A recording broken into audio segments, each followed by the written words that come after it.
Kevin Samuels is not dead, ladies and gentlemen. He isn't dead because he's living through the attention he still receives, even through the hate after his death. He was successful at leaving his mark, his legacy, his imprint. He left an impact. He made people think about him when he wasn't around. Unfortunately, hate seems to be the overruling energy towards Kevin Samuels and his death. And this is horrible, especially because it's coming from black women, referring to a black man that had a problem with the lower values that we were okay living under. He wanted everybody to up their game, and that's a problem. It's a problem to challenge yourself to be better. Man, winning is the goal. The goal is you can take it personal and say he's trying to beat me up, he's trying to put me down. That's your problem. Once the truth is spoken, what are you going to do about it? You see the problem? It is way too easy to piss off the black woman or the black man here in this country. You know, as soon as there's an opinion or a truth that's not agreed on, the defenses kick in, and we get loud, obnoxious, and arrogant. All three are things that will not let any advice sink in. It all just, it's gone. It's a waste. When are we going to let this sink in, this cycle that's horrible to watch? The thing that he kept poking at to piss these women off is the thing they kept getting pissed off by. Nobody sees a problem with that.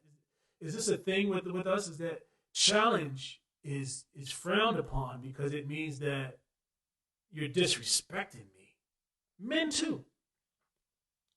I mean, typically, I'm talking to the women right now, but the men are just as guilty. I mean, we're more violent with it, so it's even worse. I mean, we will kill you over something you said about what we don't approve of.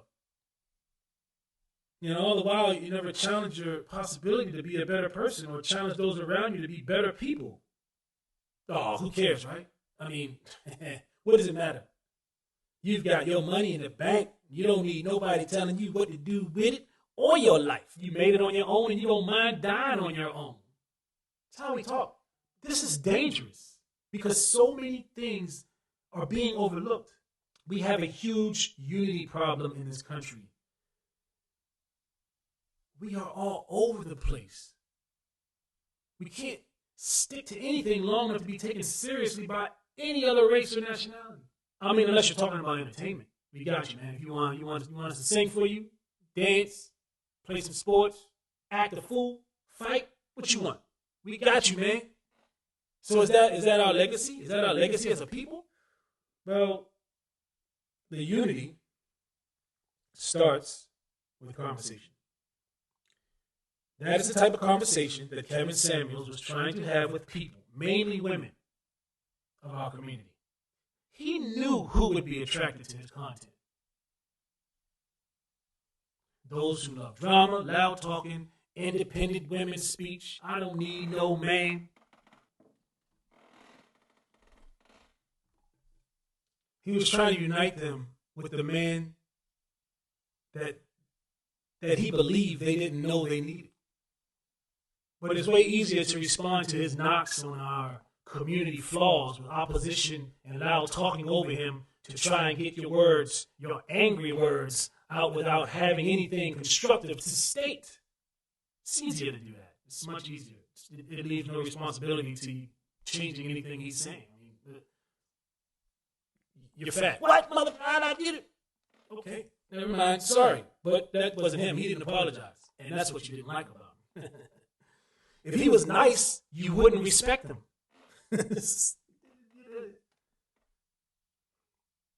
His approach is the one that weeds out those who lack the control to listen long enough to gather a valuable response.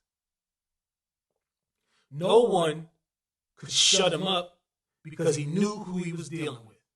People, we have to burn this hate out of our system. We got to burn it out, man. If you're over 35 and you weren't married or close to that status, he made you feel like shit. Why? Because if you had a plan, he couldn't piss you off. He couldn't piss you off with what you consider an attack on you. If you had a plan, you would be able to debate and converse like someone with a calm and collective frame of mind. Happens all the time with people who have a plan, who have an objective, who have a purpose, who know their purpose. We all have a purpose. Who know their purpose. Or at least are trying to search for their purpose. So that leaves us open to hearing what someone may have to say about us, because it may lead us to our purpose. But a lot of you are too closed to understand that sometimes when someone says something to you, if you just shut up and listen, you might even get your purpose right then and there. You might be lucky enough to get it. But instead, every woman showed their true colors, getting into an argument with him. He knew exactly how to hit that nerve that exposed you to the hot-headed, angry woman you truly are. It's embarrassing. How can we fix that? First of all, calm down and listen. Listen to what's being said. You mad? Why? Does the truth hurt? Is it not the truth? Do you have a plan? Did you have a plan? What happened? Are you fat? Are you unhealthy? Do you love yourself? Do you like being alone? Are you missing something? We have a problem. We are damaged. We know it, and we know why. So what do we do about it when someone points out the result of it? Get mad? Get defensive? Wish death? How about this? Why don't we fix it? Why don't we change our approach? Why don't we try harder to feel better about ourselves? Why don't we listen and respond with love in our heart? You don't think Kevin loved his people? You don't think he cared about his people? Why would he be speaking about uniting the man and the woman to make our community stronger if he didn't care? Do you understand? Do you hear yourself? You wish hate and death upon someone who actually cared about you enough to risk his reputation to tell you about yourself, knowing that there's going to be a bunch of people that hate him. You don't think he knew that? This man left an impact on us, man. And y'all not paying attention to the message at all. But if you think he hated his women in his community, why did you try to be on his show? Why did you listen? Just to show him how much you disapprove? Well, where's your argument? And why don't you just prove him wrong by showing some damn love? I would have proved him wrong every time. He would have looked like a fool if y'all would show him some love. He wouldn't have nothing to say. You gave him stuff to say because you kept showing hate to yourself. He picked on you. You showed how much you hated yourself to him, and he used it for fuel to show him he's right.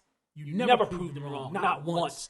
And to this day, there's millions of you women out there showing how right he was about what he was saying. I'm telling you like this, I'm telling you like this. You know, I called the show, I told him like it was, girl. Shit, you know how I'm talking about. Snap, snap, snap, zip, zip. Ignorance. And what? Where are you now? Nobody remembers you because you're just like everybody else that called the show. God bless you. I'm sure you have a beautiful family somewhere. Someone loves you.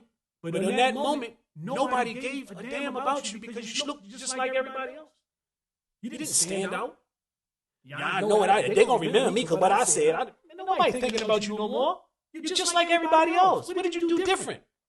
Every time a black person challenges another black person to be better than they know they are being, it becomes a war of words.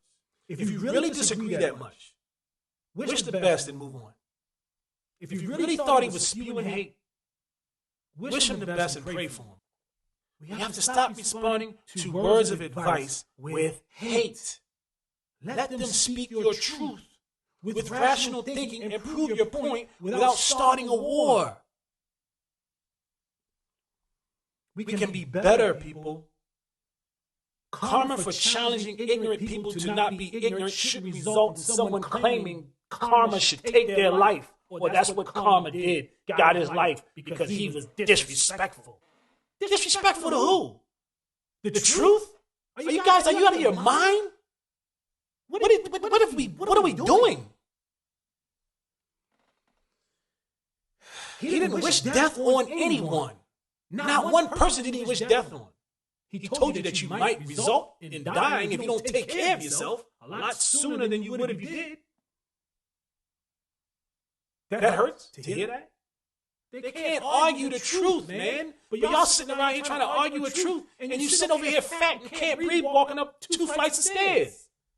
Where did he lie? What is he lying about? Because you talking to your friends, telling them how much you love yourself. And your friends telling you, girl, you just big boned. Come on, man. Let's get real. We unhealthy. We are an unhealthy people. Mentally and physically. It starts mentally, and that's why we're physically unhealthy, because we have not fixed the mental yet. But some people would rather die unhappy, lonely, fat, and unhealthy before they admit, damn, he did have a good point, though.